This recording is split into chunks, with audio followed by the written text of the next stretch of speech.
नीतीश कुमार जी काम करते हैं और काम के बदौलत दुनिया उन्हें ग्लोबल थिंकर और क्लाइमेट लीडर मानती है। जो बयान त्यागी जी ने दिया है ये पार्टी विरोधी बयान है। जीतन राम मांझी उन्होंने भी मांग की है भारत रत्न की। वो हमारे जनता दल यू के तो नेता नहीं। देखिए, इस समय बिहार की राजनीति में जो केसी त्यागी हैं चर्चा का विषय बने हैं। आपको बता दें कि कल वो प्रधानमंत्री मोदी को एक पत्र लिखते हैं जिसमें वो बिहार के मुख्यमंत्री नीतीश कुमार को भारत रत्न से सुशोभित करने की मांग करते हैं। लेकिन आज उनको जो उनकी पार्टी है जेडीयू, उन्होंने जेडीयू ने उनको निष्कासित कर दिया है। आज उन्हीं विषय पर हमारे साथ बातचीत करने के लिए जेडीयू प्रवक्ता हिमराज राम जी हैं। हम इनसे जानेंगे कि आखिर क्यों केसी त्यागी को जेडीयू ने निष्कासित कर दिया। सबसे पहले आपका स्वागत है। चलिए, बहुत बहुत धन्यवाद आपका। और जो ये बयान है जी पार्टी विरोधी बयान मानती है जी। और ये पार्टी के लाइन से अलग बयान है। इससे जनता दल यू सहमत नहीं है और वो किस मंशा से इस बयान को दे रहे हैं और किस मंशा से वो चिट्ठी लिखते हैं ये तो वही जाने, लेकिन पार्टी को उनके बयानों से कोई लेना देना नहीं है। लेकिन बात भारत रत्न की हो रही है, ये एक बहुत बड़ी उपलब्धि हो सकती है। नीतीश कुमार जी किसी भी रत्न के मोहताज नहीं है, किसी भी उपाधि के मोहताज नहीं है। नीतीश कुमार जी काम करते हैं और काम के बदौलत दुनिया उन्हें ग्लोबल थिंकर और क्लाइमेट लीडर मानती है। जी। तो नीतीश कुमार जी किसी भी पुरस्कार के मोहताज नहीं है और बिहार के लोगों को, बिहार के पूरे लोगों को अपना परिवार समझते हैं और पार्टी नीतीश कुमार जी में पूरा विश्वास रखती है, उनके उसूलों पर चलती है। और जो बयान त्यागी जी ने दिया है ये पार्टी विरोधी बयान है। लेकिन देखा जाए तो केसी त्यागी के साथ साथ जो आपके सहयोगी दल के एक नेता हैं और केंद्रीय मंत्री हैं जीतन राम मांझी, उन्होंने भी मांग की है भारत रत्न की। देखिए, तो जीतन राम मांझी जी क्या बोल रहे हैं, वो हमारे जनता दल यू के तो नेता नहीं है। जी एनडीए गठबंधन के घटक दल के नेता हैं। जी। लेकिन जनता दल यू के किसी भी नेता का इस तरह से कोई बयान नहीं आया, किसी प्रवक्ता का कोई बयान नहीं आया। केसी त्यागी जी ने बयान दिया, इसको लेकर के पूरा चर्चा बना हुआ है। लेकिन केसी त्यागी जी है जनता दल यू में हैं या नहीं हैं ये मायने रखता है। तो हमारी पार्टी मानती है कि ये जो बयान उन्होंने दिया है पार्टी विरोधी गतिविधि में वो शामिल है। जी। विपक्ष लगातार मुख्यमंत्री नीतीश कुमार के ऊपर हमलावर हो रहा है, कह रहा है कि दही चूड़ा खा के वो खरमास के बाद राजनीति से विदा लेंगे। इसको लेके क्या कहेंगे? देखिए, नीतीश कुमार जी, मैंने आपको बताया कि नीतीश कुमार जी बिहार के विकास के लिए लगातार प्रयासरत हैं और बिहार में वो काम करके दिखाया है जो भारत के कई राज्यों से बिहार आज नंबर 1 होते जा रहा है और बहुत ही जल्द जो विकसित राज्यों की सूची में बिहार शामिल होगा। तो बिहार में काम हो रहा है, सभी वर्ग सभी संप्रदाय के लोगों के लिए काम हो रहा है और किसी के साथ काम में कोई भेदभाव नहीं होता है, न्याय के साथ विकास होता है।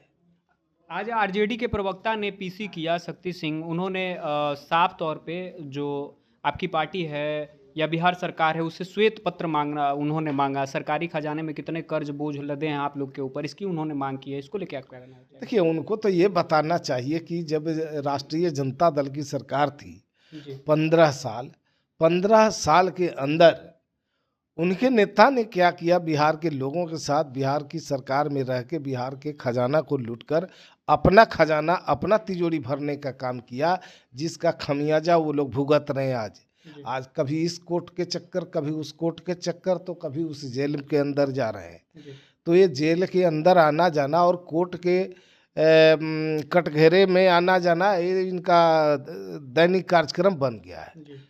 तो इनको तो ये बताना चाहिए और इस पर अपनी सफाई देनी चाहिए और इसके लिए वो अपने नेता से आग्रह करते कि जो है पूरे बिहार की जनता से हाथ जोड़कर दरवाजे दरवाजे घूमकर माफ़ी मांग लेते। विपक्ष के एक प्रवक्ता हैं, उन्होंने आज फिर एक बयान दिया है जिसमें उन्होंने नीतीश कुमार के स्वास्थ्य को लेके सवाल खड़ा किया। उन्होंने किया है कि 15 पेड़ 15 जानवर उनके सामने खड़ा कर दिया जाए तो सही से पहचान नहीं पाएंगे कि ये कौन सा जानवर ही है, कौन सा पेड़ है। इसको लेके क्या कहेंगे? नीतीश कुमार जी चाहे वो ठंडी हो जी या गर्मी हो जी या बरसात हो, पूरे बिहार की जनता देखती है, देश की जनता देखती है कि जब कड़े धूप में लोग घर से बाहर निकलना मुनासिब नहीं समझते हैं, कड़ाके की ठंड में लोग घर में रजाई में डूब के रहते हैं, बरसात में लोग घर में छुपे रहते हैं, लेकिन नीतीश कुमार जी छाता लेके कोट पहन के सरजमी पर जाकर के काम को देखते हैं और अंजाम देते हैं, लोगों की समस्याओं को देखते हैं, उससे रूबरू होते हैं और उसके निराकरण के लिए योजना भी बनाते हैं और योजना का लाभ जनता के द्वार तक भी पहुंचाने का काम करते हैं। इसमें कहीं कोई भेदभाव नहीं होता, क्योंकि इसलिए कि पूरे बिहार के लोगों को नीतीश कुमार जी अपना परिवार मानते हैं और एक गार्जियन मानते हैं अपने आप को। तो एक गार्जियन का जो कर्तव्य होता है, जो फर्ज होता है, वो पूरी तरह से वो निभाने का काम करते हैं। और यही कारण है कि बिहार जितना तेजी के साथ आगे बढ़ा है, कई मामलों में बिहार के भारत के अन्य राज्यों से आगे निकल चुका है। आपके नेता के द्वारा एक यात्रा बिहार में शुरू की जा रही है, उसको लेके आप क्या कहना चाहेंगे? देखिए, हमेशा वो भिन्न भिन्न यात्राओं के माध्यम से जनता के बीच जाते रहे हैं और जनता के बीच जा करके समस्याओं से अवगत होते हैं, लोगों से मिलते हैं, लोगों की चाहत जानते हैं, लोगों की मांग क्या है उसको जानने की कोशिश करते हैं और तब उस पर योजना बनाते हैं। इसीलिए नीतीश कुमार जी जो भी योजना बनाते हैं, लोगों को लगता है कि ये मन की बात नीतीश कुमार जी ने सुन लिया और इसको लागू कर दिया। तो अब जो भी नीतीश कुमार जी ने योजनाएं लागू की और जनता के द्वार तक पहुंचाया, इसमें कोई बिचौलियों को कुछ इधर उधर करने का मौका नहीं मिला।